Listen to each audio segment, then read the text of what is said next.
And so what our goal has to be is just be included first to make sure you show up so that if people are looking for your products, they find them. Hey everybody, welcome to the Traffic Handler Podcast. We're talking about retail marketing here, about getting new customers, making new sales, and growing your retail business with e-commerce. I'm Amy Biddle, I'm your host. Today's guest is Denise Millet. Denise is on a mission to take the overwhelm out of technology so that entrepreneurs and business owners can take back their time and refocus their energy into growing and scaling their businesses. Denise, welcome. Thank you, Amy. It's so great to be here. I I'm appreciate it. I'm just so excited to have you here. We're going to have a really exciting conversation. So, just to talk about what we're going to talk about first, today we're going to talk about user-friendly tech for Shopify store owners. This is a huge topic. So, we're going to break this down, make it really simple. And just so you know, if you're listening, if you do this stuff, you're going to see a real difference in your bottom line. I agree. Denise and I had an amazing conversation before the show about, what we can do with SEO. And you had a 3-point system, Denise. Can you tell us a little bit about those points, 1, 2, 3, and how we're gonna? Yeah, absolutely. I look at SEO as three different categories of things that you want to look at.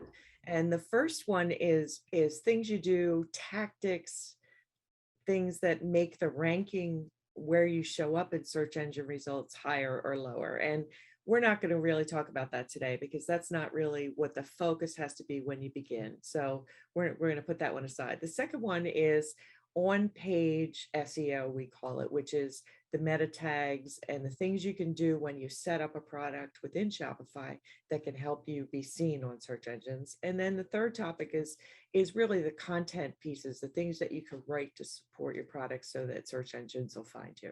So, That's awesome. That's huge. Everything you yeah. just said. I mean, we could do a whole episode on, the on-page stuff. Yes, So, yeah. let's start there because you said we're not going to worry about ranking. And a lot of people think SEO is like, oh, I'm going to end up on page 1 of Google. No. No. Well, Google has like 3 million people coming every minute to Yeah. search on Google. So it's an enormous opportunity for everybody to get it right and to get yourself there. Yeah. But along with that 3 million people searching, there are many more million advertising and putting their things out there. And we just have to remember Google's out there to make money. So they're using some of those prime spots for advertisements, et cetera. And so what our goal has to be is just be included first to make sure you show up so that if people are looking for your products, they find them. Yeah. It may not be on page 1, but it could be page 2 or page 3. Or if you have something really unique, you could show up on 1. So you just want to get in there first. And then you work on ranking and building it up and having a better presence. So. Okay. All right. So just by doing the things that we're going to talk about today, we're not worried about showing up on page 1.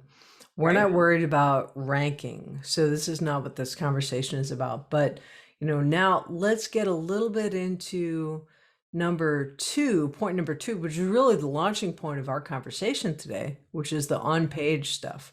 And, how you can, with your Shopify store, and this is anyone, this is Shopify, this is Shopify Plus, how can you, really get into the on-page stuff?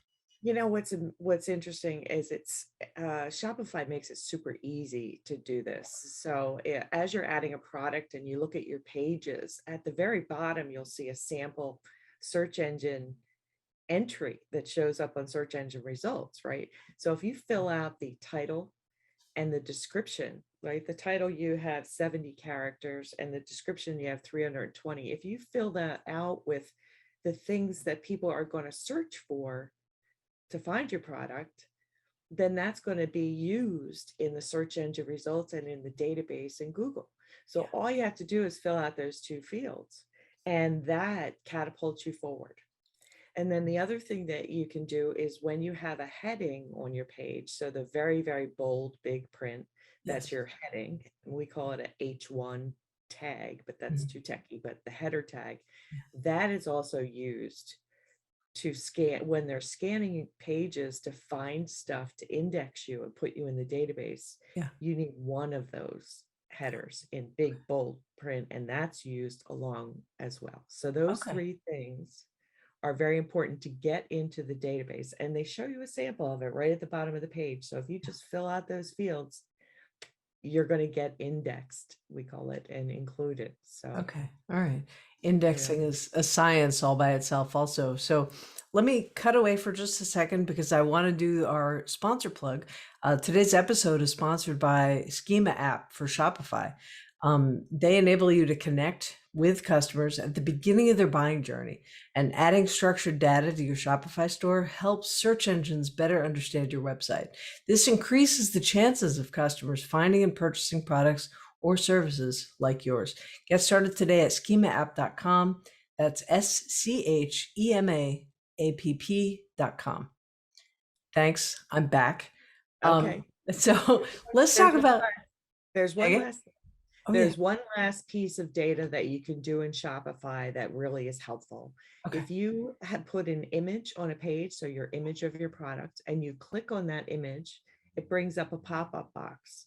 And there's this thing called ALT text, TXT, Yeah. and it was intended for people who are visually impaired, Right. so that if you had a screen reader, it would read this and tell the person what the image was. Or if the image can't load for some reason, this text is supposed to show up on the screen.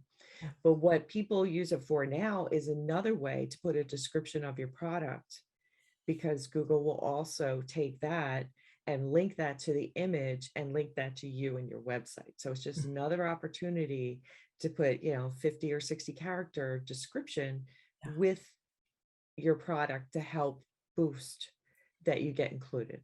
So Right. there are four things on page, right? There's the alt image text, there's the description, the title, and the H1 or the heading. So Okay. those four things, if you do those four things, you're going to get included, and they will find your information.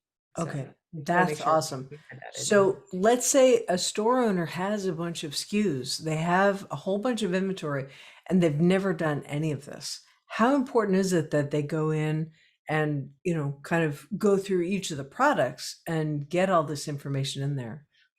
Well, Google also looks at fresh data.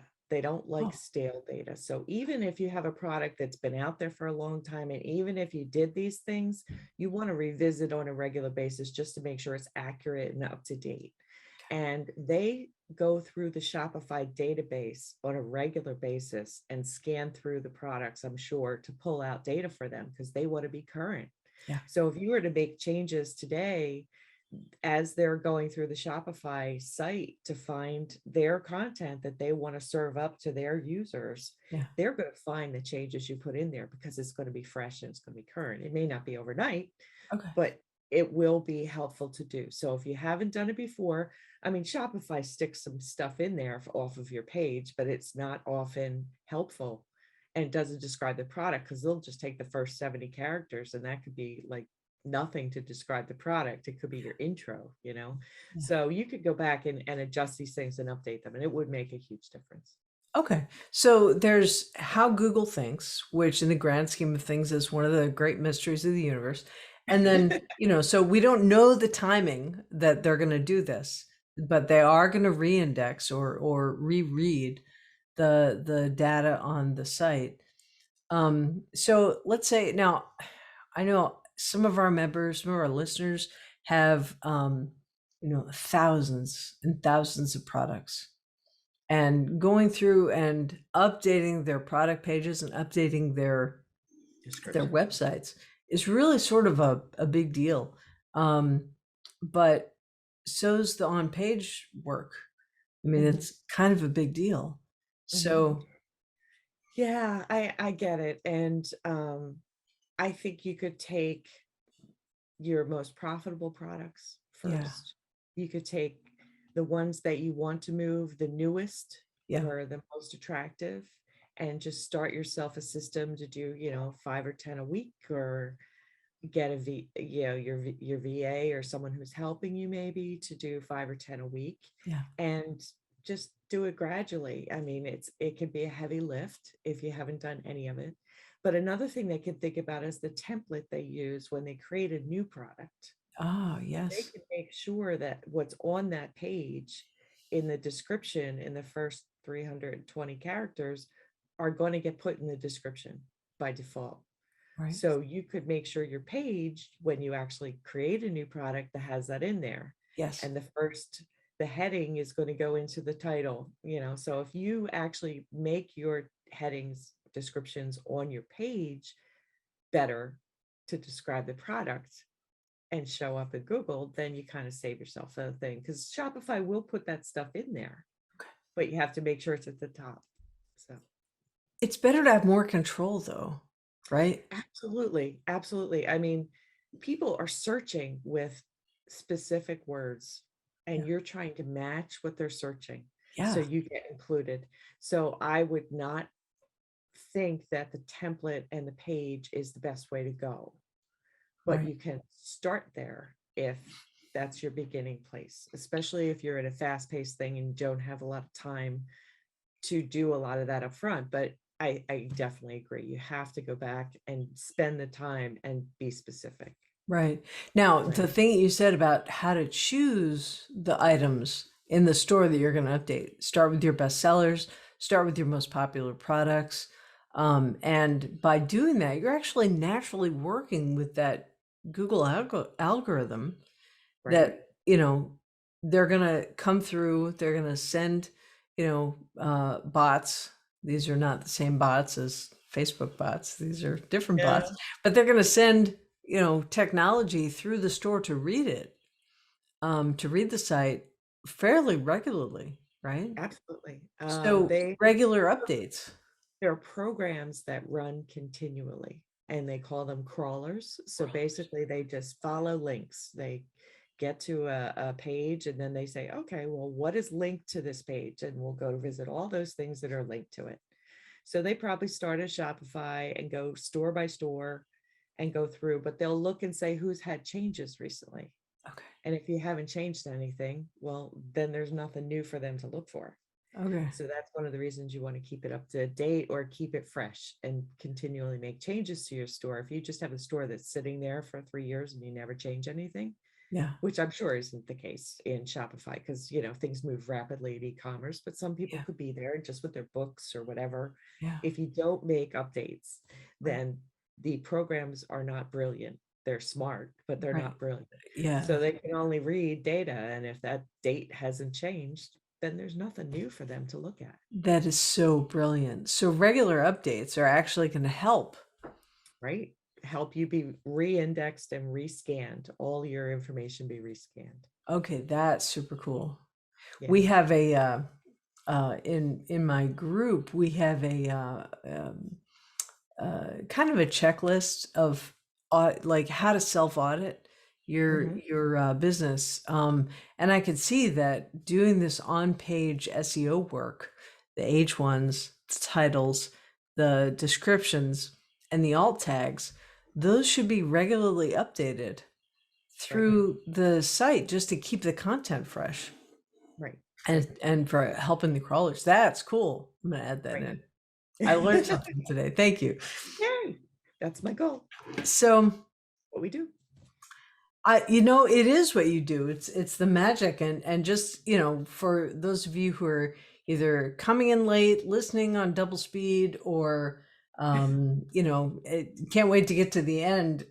Please look in the show notes to get more information about Denise. We've got her website, her email address, and just everything you need to be able to find Denise and work with her, and that'll be in the show notes. Yeah. So yeah, no, totally excited to be able to share you. You're kind of my secret weapon with this stuff right now.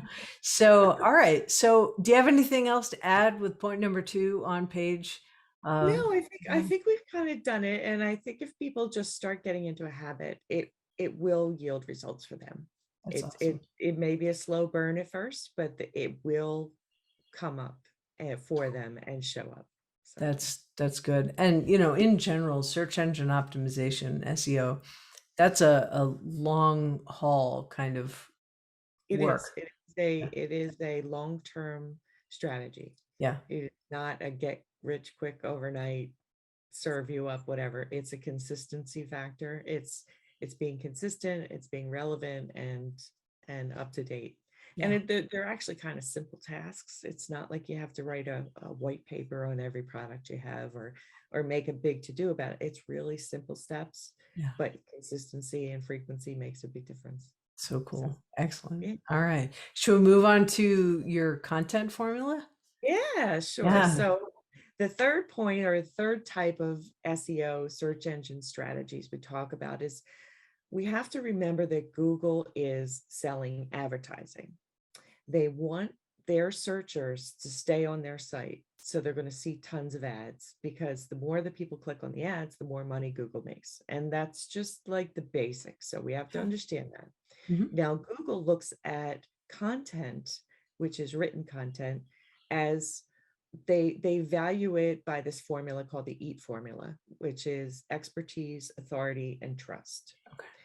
And that when you create content like a blog post that links to your product, that supports the product, right? So you have a link to the product, you've set up all this on-page stuff, but then the text, the bots, those crawlers come through and read all the text and they pick out the search words that are relevant and they index that page and that supports the product. So you're like getting a double support for the product by having content that's valuable for Google people who are using the search engine. Yeah. So if people are putting in, like my example, if people are looking for red sneakers Right. and they type in red sneakers, right? How many millions of pages are going to come up with red sneakers, right? Well, if they actually start searching for red mesh sneakers, Nike, whatever, well, who's got text or description of red mesh sneakers, item 900 or whatever. If Right. you have those words within your description and within your blog post about the beauty of these wonderful new running shoes, Mhm. then you elevate yourself by giving that content because Google's like, great, I can answer this question that this person has asked.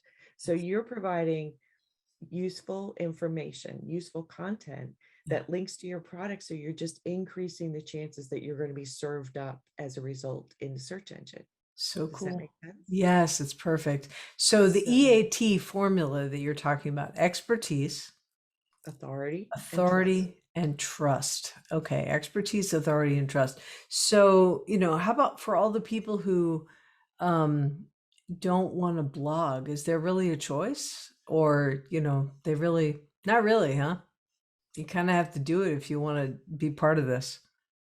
Um, yeah. Good. you know, No, that's the right I answer. really think that, there are so many different things. I'm sure that this algorithm or this program that Google looks at.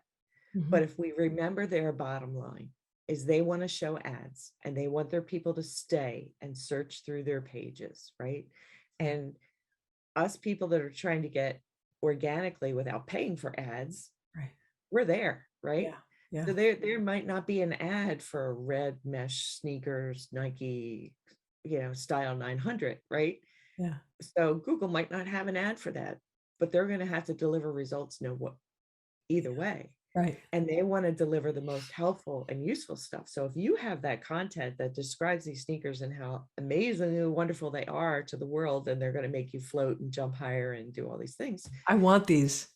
it seems like work, but it's not because you're just giving yourself a boost. You're helping yourself show up better. Yes. And, do you do it for absolutely everything? Maybe not. But maybe you take your best sellers, maybe you take your most important products for you and you do that and you Mhm. become known as you give yourself more expertise and authority by doing it regularly, Yes. consistently, Yeah. your frequency and all that stuff. So Right. I'm going to say, yes, you need to create content. Does it have to be a research paper? No. A blog post is a conversation, right? So you're having a conversation.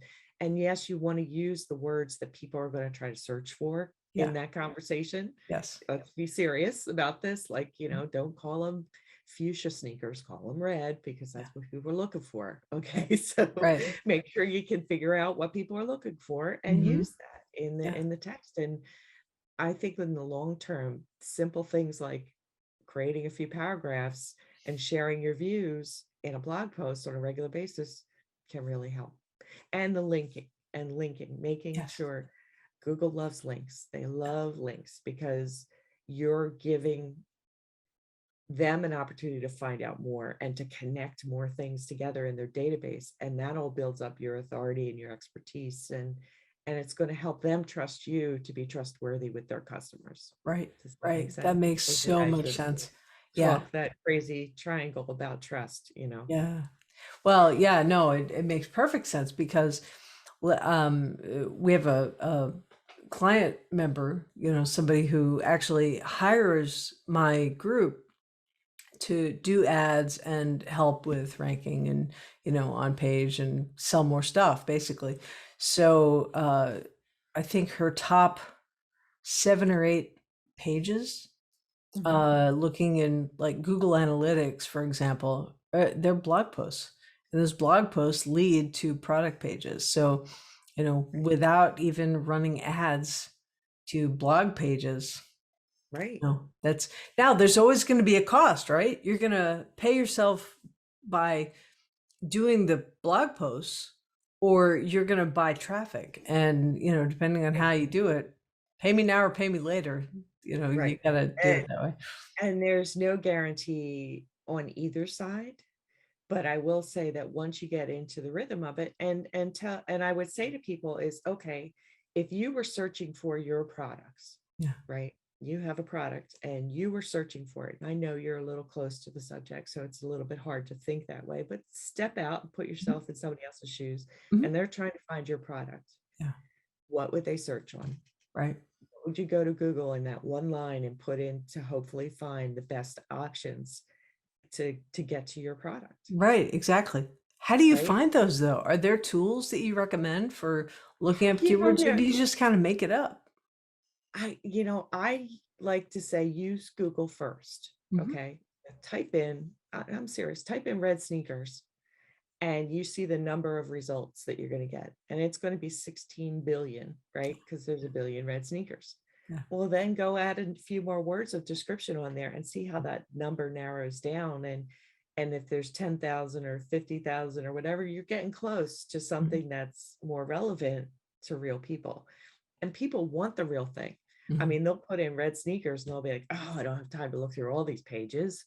Let me click on a Nike ad. Well, or they're going to say, oh no, let me put something else in and look. So Yeah. use Google first Okay.